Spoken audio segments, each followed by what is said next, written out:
Olá, pessoal. Eu sou Mirna Poliana, farmacêutica clínica e industrial da Secretaria de Saúde do Distrito Federal, gestora do SUS há quase 15 anos, e hoje eu vou falar para vocês de regulamentação dos medicamentos biosimilares. Então, em relação aos medicamentos biosimilares, em relação aos medicamentos biológicos, na verdade, nós temos nos sistemas de saúde, né, dados que mostram gastos crescentes desses medicamentos ao longo dos últimos 10 anos. Então, a gente observa aqui um gráfico em que estas barrinhas em azul claro demonstram, né, o aumento crescente dos gastos com medicamentos biológicos nos últimos anos. Então, observem que em 2006, esses medicamentos equivaliam em torno de 14% do orçamento em saúde no mundo todo, e hoje esses gastos, né, equivalem a 27% a 30%. Isso varia de acordo com o sistema de saúde, com o país e com a realidade, né, de cada região. Um outro fato, uma característica que é presente atualmente, é em relação à oferta crescente de biosimilares devido à expiração das patentes de produtos, né, referência. Então, observem este gráfico, ele é bem interessante, porque ele mostra, por exemplo, né, aqui a proporção de venda dos 20 produtos mais vendidos no mundo, né, de medicamentos biológicos, essa barrinha em verde aqui, o azul claro, e de medicamentos não biológicos, né, que são as moléculas de baixo peso molecular. E nós temos aqui, né, mais na parte externa, a proporção em relação a produtos que estão fora de patente, né, nessa barra aqui azul escuro, e em laranja os medicamentos que têm patentes vigentes. Observem que em 2008 nós tínhamos em torno, né, dentre os 20 medicamentos mais vendidos, 33% equivaliam a medicamentos biológicos. Em 2020, já temos em torno de 64%. Né? Mais uma vez, isso depende do sistema. E nós temos, né, além do aumento desses medicamentos biológicos, observem que em 2008 nós tínhamos praticamente todos os medicamentos, né, que estavam com patentes vigentes. Isso reduziu, né, e hoje equivale a 27%, sendo que 73% são medicamentos que estão com a patente já expirada ou em processo de expiração. Isso significa o quê? Que é um ambiente favorável para que a indústria farmacêutica ela busque investir na produção de medicamentos biosimilares. No Brasil, a realidade não é diferente. Então, nós temos um sistema de saúde público que é gratuito, ele é universal e prevê uma assistência integral. Isso é um grande desafio para o nosso país. Né? Temos também uma disponibilização de tecnologias cada vez mais efetivas, e essas tecnologias, consequentemente, elas têm custos cada vez mais elevados. Temos também uma oferta crescente de produtos, né, entrando no mercado, sendo ofertado no mercado, e esta oferta crescente ela acaba divergindo da dinâmica de incorporações de produtos, sobretudo no sistema público de saúde. E uma outra realidade do nosso país é que a indústria nacional, principalmente na área de produtos biológicos, ela está em estágio embrionário. Então, temos poucas indústrias ainda, e o investimento comparado à indústria mundial realmente ainda é pequeno. Né? Temos, em relação a esses produtos, uma grande dependência externa de importação de produtos. Aqui mostra os dados, por exemplo, do gastos de medicamentos com o sistema público de saúde, sobretudo, né, da assistência farmacêutica. Os medicamentos, por exemplo, usados na reumatologia, grande parte desses medicamentos né, fazem parte do componente da assistência farmacêutica, e hoje mostra, por exemplo, mais de 15 bilhões de reais, né, ao ano são gastos com a aquisição de medicamentos. Esse gráfico é interessante porque ele mostra, por exemplo, um gasto contínuo, crescente, né, nos últimos anos, com medicamentos. Né? Então, observem, essa barra em azul claro demonstra o componente especializado da assistência farmacêutica, que são considerados, né, os medicamentos, né, antigamente denominados de medicamentos de alto custo. Grande parte dos medicamentos da reumatologia estão dentro desse componente. E observem que, em 2010, por exemplo, nós tínhamos 4,9 bilhões de reais sendo gastos, né? Em 2016, 6,6 bilhões de reais só com medicamentos do componente especializado. No ano de 2020, a realidade ela continua, né? Ela é a mesma. Então, observem que 30% dos produtos adquiridos pelo Ministério da Saúde hoje são medicamentos biológicos. Isso equivale, ocupa 28% do orçamento anual do Ministério, e os medicamentos biológicos equivalem a 68% do orçamento do componente especializado da assistência farmacêutica. Então, esse gráfico mostra exatamente o orçamento e o gasto, né, o financiamento da assistência farmacêutica no ano de 2020, mostrando que dos 11 bilhões de reais para assistência farmacêutica, 56% são para o componente especializado, e desses 56%, né, 68% são para medicamentos biológicos. Isso é para mostrar o seguinte, que esses medicamentos, eles têm um custo muito elevado para o país, para os sistemas de saúde. Então, aqui resumindo, nós temos produtos cada vez, né, com preços mais crescentes devido a essa oferta, né, e principalmente de tecnologias cada vez mais efetivas. Os custos com saúde, consequentemente, eles elevam ao longo dos anos, né. Esse orçamento, o orçamento, sobretudo do sistema público de saúde, ele vem sofrendo realmente uma redução também nos últimos 10 anos. Consequentemente, nós temos muita judicialização e uma insatisfação geral, não só dos usuários do SUS, como dos profissionais de saúde. Isso tudo torna, né, o sistema de saúde do Brasil muito vulnerável. E os medicamentos biosimilares, eles vêm, né, como uma promessa para, né, resolver grande parte, ou para minimizar, mitigar grande parte desses problemas, né?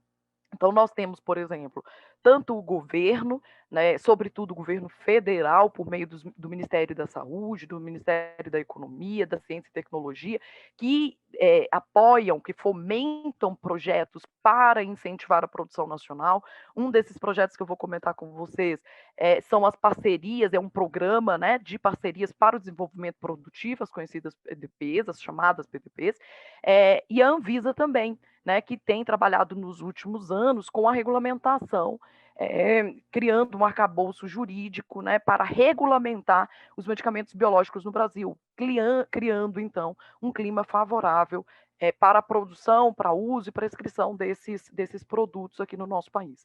O próprio setor produtivo, nos últimos anos, também tem investido, sobretudo a indústria nacional. Eu vou mostrar para vocês alguns dados, né, de valores que foram investidos na construção de fábricas de produtos biológicos no Brasil, e também os laboratórios públicos, as instituições públicas.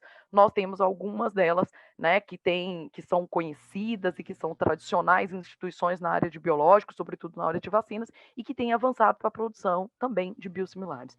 A própria sociedade, né, então a gente observa um aumento da prescrição de biosimilares e também de uso desses produtos, né, pelos nossos pacientes, pelos usuários do sistema de saúde, seja ele público ou privado. Além disso, temos inúmeras políticas públicas, como ações que incentivam realmente a educação continuada e a disseminação de informações sobre o tema, que é o caso deste curso. Então, do ponto de vista de regulação sanitária no Brasil, nós temos, como eu comentei, a Anvisa nos últimos anos, ela tem trabalhado, né, para estabelecer, para criar um ambiente regulatório favorável para o registro e produção, comercialização, prescrição e uso desses produtos no país. Então, nós temos um amplo arcabouço jurídico, né, desde bulas, rotulagem, controle de qualidade, boas práticas de fabricação, e algumas normas específicas para esses produtos, como é o caso da RDC 55 de 2010, que trata basicamente, né, do registro dos produtos biosimilares. Atualmente nós temos 32 biosimilares registrados no país e temos, né, em torno de menos de 10 produtos que aguardam a avaliação da Anvisa para concessão desse registro. De acordo com a RDC 55, existem duas possíveis vias, né, para registro de um medicamento biosimilar. Um medicamento biológico novo, quando ele não é biosimilar, a indústria ela precisa, né, peticionar no sistema da Anvisa um dossiê completo para avaliação da agência, né, dos técnicos da agência, quanto à qualidade, eficácia e segurança desse produto. Quando o biológico ele não é novo, existem duas possíveis para o registro desse produto. ou a via de desenvolvimento individual, em que a indústria ela precisa realmente encaminhar dados, sobretudo de estudos clínicos de fase 3, comparativo, né? E os dados completos precisam ser encaminhados. E a via que é mais utilizada, e a gente diz que é uma via mais ágil, mais dinâmica, digamos assim, é a via de desenvolvimento de um produto biológico por comparabilidade, em que vários estudos são conduzidos, né, para que a Anvisa, a agência, possa então avaliar, comparar os dados desse possível produto biosimilar com os produtos que são considerados, né, o biológico que é considerado referência, ou também conhecido como produto comparador. Dados relacionados à qualidade, eficácia e segurança também são avaliados por esta via. Esse slide ele é bem interessante, né?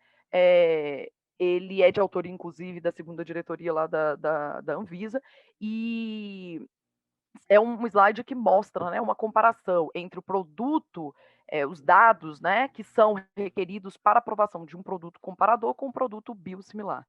Então, observem que ambos, né, precisam apresentar um plano de gerenciamento de risco e também dados relacionados à qualidade farmacêutica. Mas o mais interessante são essas colunas aqui do meio, né, que demonstram o seguinte: para um medicamento comparador, para um produto que é considerado um biológico novo ou o biológico de referência, estudos clínicos são conduzidos, né, em que demonstra a necessidade de demonstrar a segurança e a eficácia do produto, dados relacionados à farmacocinética e à farmacodinâmica, né, que são estudos PKPD, e dados relacionados à imunogenicidade, além dos estudos não clínicos, né, que são estudos que antecedem esses estudos clínicos.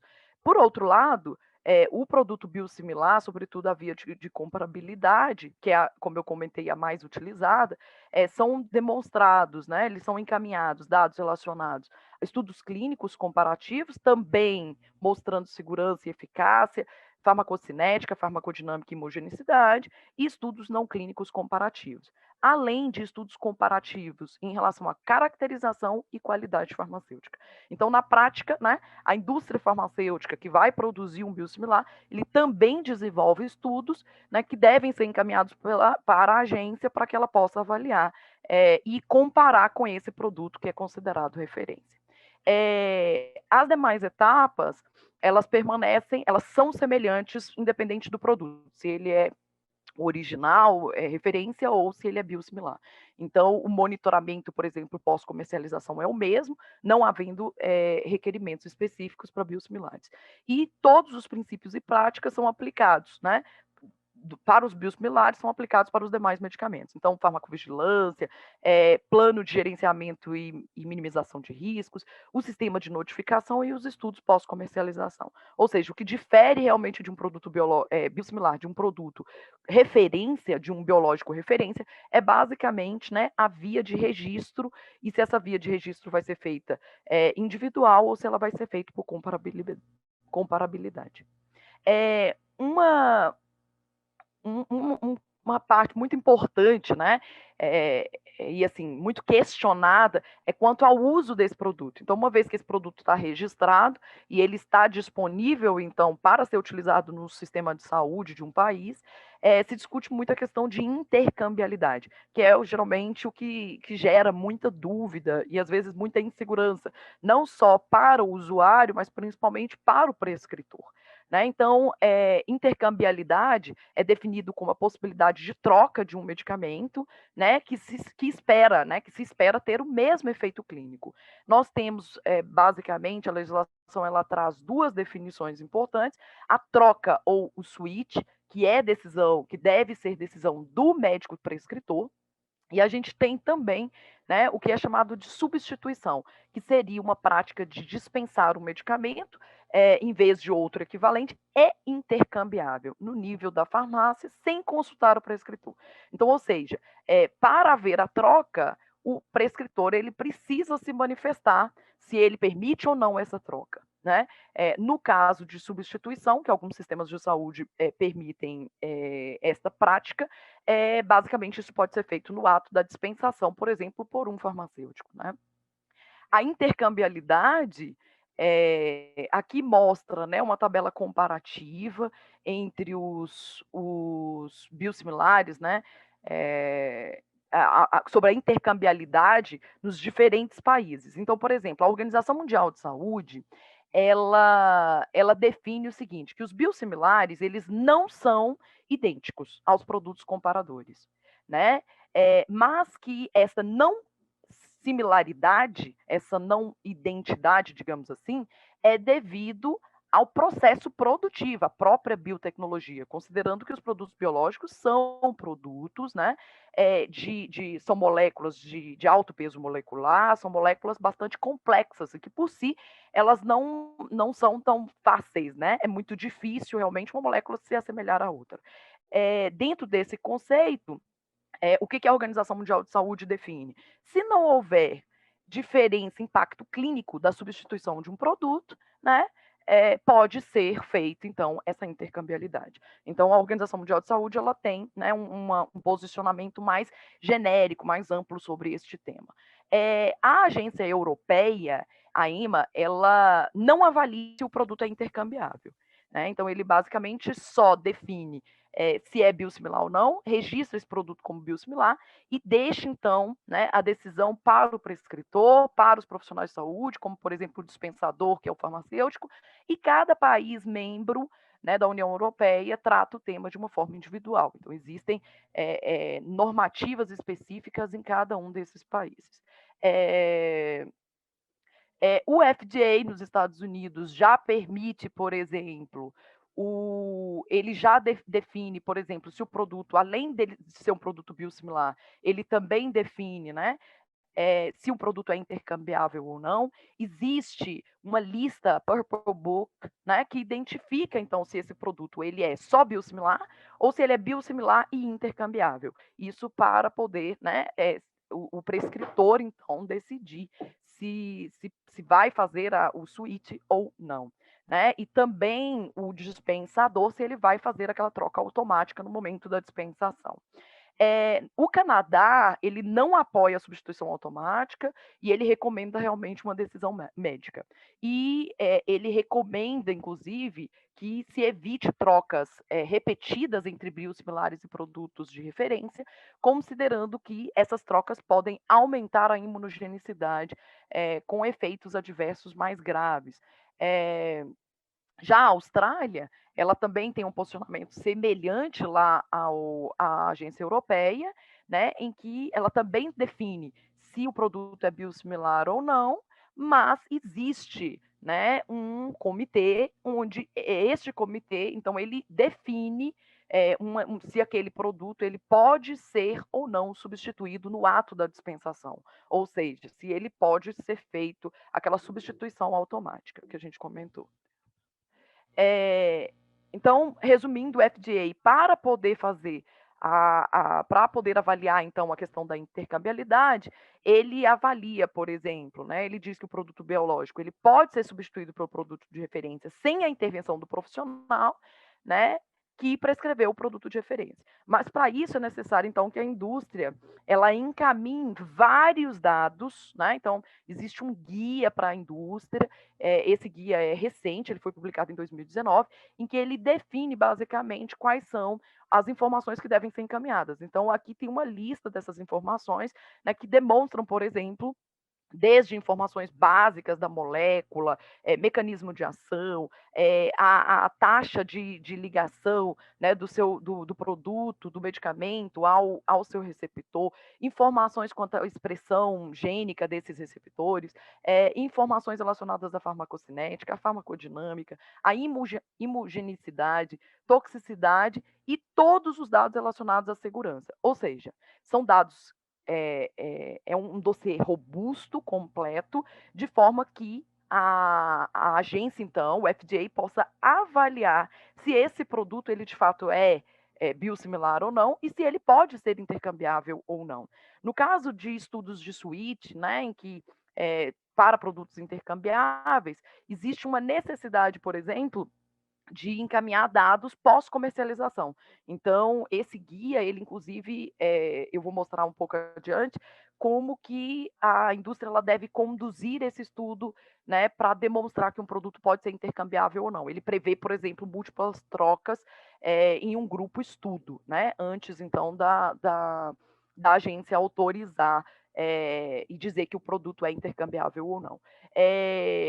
Resumindo, né, é necessário então demonstrar que o risco em termos de segurança e eficácia, o risco está diminuído e esse risco não é superior ao risco de utilização do medicamento de referência sem alternância entre produto referência ou comparador e produto biosimilar.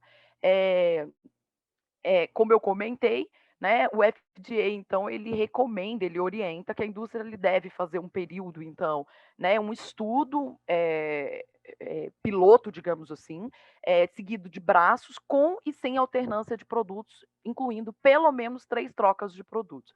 Então, esse slide demonstra isto, né? Então, por exemplo, aqui nós temos o produto de referência, em que ele é introduzido, né? Nós temos, então, um braço em que não existe switch, em que aquele grupo de pacientes, né, ele basicamente continua tomando ao longo do tempo o produto de referência, e nós temos o grupo, né, que é o grupo switch. Este braço com switch, existe uma primeira troca, né, em que o paciente que estava usando o produto comparador original, ele passa a usar um biosimilar, depois ele volta a usar aquele originador e ele passa a usar um segundo biosimilar, e assim, né, ele recomenda no mínimo 3 trocas entre biosimilares diferentes e produto comparador, para que então possa encaminhar esse dossiê, constando esses dados desse estudo, para que o FDA possa avaliar a questão de intercambiabilidade, se o produto é intercambiável ou não. Como eu comentei, a agência europeia, ela só avalia se existe ou não a biosimilaridade, se aquele produto é biosimilar ou não, e os países decidem sobre a intercambiabilidade e sobre a substituição, né? Cada país membro tem acesso a todo o dossiê completo, né, peticionado pela indústria na agência, e cada país membro, então, ele vai decidir, e cada país, então, tem o seu comitê, as suas regras, as suas normativas internas, e vai decidir, então, se esse produto é intercambiável ou não, e se pode haver troca, se pode haver esse switch dentro do seu sistema de saúde. A grande desvantagem, né, em relação à agência europeia é que, como os estudos multi-switch não fazem parte dos requisitos de registro pela União Europeia, tais informações podem não estar incluídas no parecer da EMA, né? Então, isso também é um fator importante a ser considerado, porque é diferente, por exemplo, dessa normativa vigente nos Estados Unidos. Então, há um consenso entre países europeus de que os biosimilares não podem ser substituídos em nível de farmácia, ou seja, depende sempre do prescritor e do consentimento do próprio paciente, né? E a agência, ela recomenda, né, o monitoramento dos pacientes, né, após uso. Na Austrália, como eu comentei, existe sim uma substituição automática desses biosimilares, então a agência também, ela define se um produto ele é biosimilar ou não, então ele é classificado como A-flag, né? Ou seja, pode haver a troca, a substituição automática. E nem todos os biosimilares são, né, fazem parte dessa lista A-flag. Cada caso é avaliado individualmente, né? E os médicos, eles podem manter o paciente na terapia atual, ou ele pode realmente fazer a substituição. E na Austrália, os médicos também podem se recusar a fazer a substituição automática, né? Então, ao prescrever, ele pode se recusar e o sistema de saúde assim o faz. Em linhas, as conclusões gerais em relação à intercambiabilidade, em geral, né, na maioria dos países, aliás, em todos os países, a classificação do medicamento como biosimilar não implica na substituição automática do produto. A maioria dos países requer, então, consentimento do médico prescritor. É obrigatório o acompanhamento do paciente, o uso desse produto, né? Esse acompanhamento gera dados e esses dados, então, devem ser monitorados pelas agências regulatórias, né, dos países.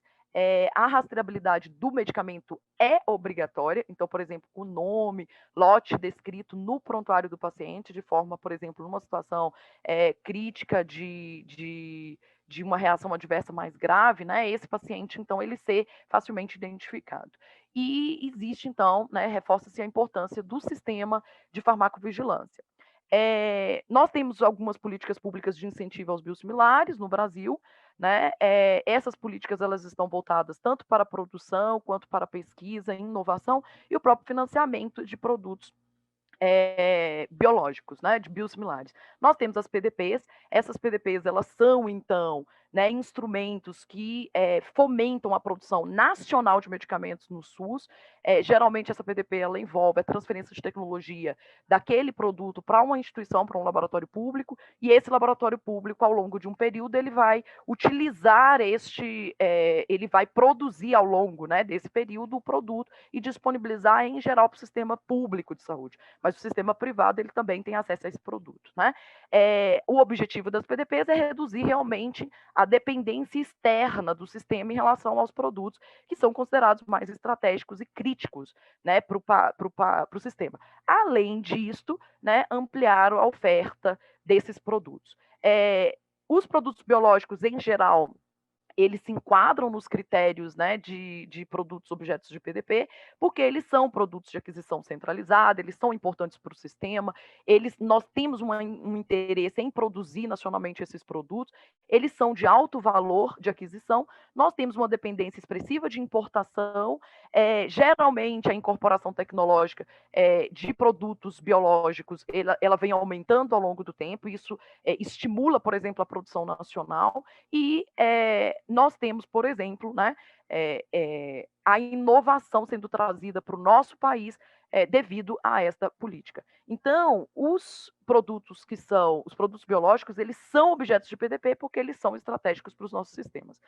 Só para vocês terem ideia, atualmente nós temos em torno de 93 PDPs, 92 PDPs, 60% dessas PDPs, elas são de produtos biológicos, né? Então nós temos 33 parcerias com Biomanguinhos, Butantan e Tecpar, que são os principais laboratórios públicos produtores ou que vão produzir ao longo dos próximos anos esses produtos. Então nós temos desde etanercept, trastuzumab, rituximab, somatropina, por exemplo, hormônio de crescimento, bevacizumab, e em geral os anticorpos monoclonais fazem parte desses produtos que são objetos de PDP e que a indústria, né, esses laboratórios públicos vão produzir biosimilares ao longo dos anos, né, e disponibilizar ao sistema público e também ao sistema privado. A produção nacional de biosimilares ele tem recebido investimentos nos últimos anos. Então, só para vocês terem ideia, 3 bilhões de reais foram investidos nos últimos anos pela iniciativa privada no setor, e a previsão é de investimento de mais 2 bilhões e meio. É uma política recente, né, que tem uma série de desafios. Por exemplo, quando é PDP, que está muito centrada no laboratório público, estrutura fabril das instituições públicas é um grande desafio. Mas nós também temos, né, a necessidade, por exemplo, de discutir a questão de preço, porque espera-se que o produto biosimilar ele seja um produto que tem um custo menor comparado ao produto de referência, e a gente ainda não tem essa realidade no nosso país, né? Eles são geralmente produtos que, por estarem recentemente, né, disponíveis no mercado nacional, principalmente esses produtos que são aqui produzidos, eles acabam não conseguindo concorrer com um produto, por exemplo, original, com um biológico que já teve a patente expirada. Existem inúmeras barreiras para a entrada desses produtos, e uma dessas barreiras a gente comentou, que é realmente a intercambiabilidade, né? Os dados, a ausência de informações relacionadas à intercambiabilidade no nosso país, acabam realmente, hoje a Anvisa não se posiciona sobre intercambiabilidade, o próprio Ministério da Saúde também não, e isso acaba representando um desafio para o nosso sistema. A Anvisa, em 2017, já disse, né, por meio de uma nota de esclarecimento número 3 de 2017, que a intercambiabilidade é decisão do médico e do prescritor, do Ministério da Saúde. Né? Ela disse por quê? Porque a intercambiabilidade está muito mais relacionada à prática clínica do que ao status regulatório. Né? Desta forma, a Anvisa ela se posiciona dizendo que ser biosimilar não implica necessariamente em troca automática e intercambiabilidade, que cada país ele deve fazer a intercambiabilidade, no caso, o país deve fazer a intercambiabilidade com consentimento do médico prescritor e que deve-se haver todo um sistema de acompanhamento desse paciente por meio do sistema de farmacovigilância disponível pela agência. Devido a isso, né, devido a essa discussão, essa polêmica em relação a biosimilares, no ano de 2018, o Ministério da Saúde, então, devido à entrada cada vez maior de biosimilares no Brasil, instituiu um grupo de trabalho para se definir, então, né, a política nacional de medicamentos biológicos no âmbito do SUS. Esse grupo se reuniu ao longo de 2018 e, em dezembro de 2018, publicou um relatório. Esse relatório ele traz 6 diretrizes, desde pesquisa e desenvolvimento, produção, acesso e uso racional, regulação, monitoramento, farmacovigilância e formação. Aqui, basicamente, né, traz ações e estratégias que são prioritárias. Na prática é o seguinte, é investir em pesquisa e desenvolvimento, em produção desses produtos, criar estratégias para garantir o acesso e uso racional desses produtos, investir em formação, em farmacovigilância e monitoramento e no próprio arcabouço legal desses produtos no nosso país. E para a gente finalizar, né, concluindo então a nossa aula, nós temos, né, alguns desafios que o país precisa enfrentar em relação aos biosimilares. Primeiro é conciliar a incorporação com a disponibilidade de produtos no mercado, né? Nós temos uma dinâmica, uma velocidade diferente desses processos, conciliar o acesso com custos crescentes e orçamento do sistema de saúde, seja ele público ou privado, a promoção de formação de profissionais na área, né? A garantia de um arcabouço jurídico seguro, sobretudo para a gente poder adquirir esses produtos com mais segurança, sobretudo para o sistema público de saúde, promoção do uso racional de medicamentos e da prescrição racional de medicamentos, racional e segura, e também o estabelecimento de políticas públicas que garantam a continuidade dos investimentos realizados, né, e que atraia novos investimentos para o país. É isso aí, pessoal. Eu agradeço, estou à disposição. Eu sou Mirna Poliana e me despeço por aqui.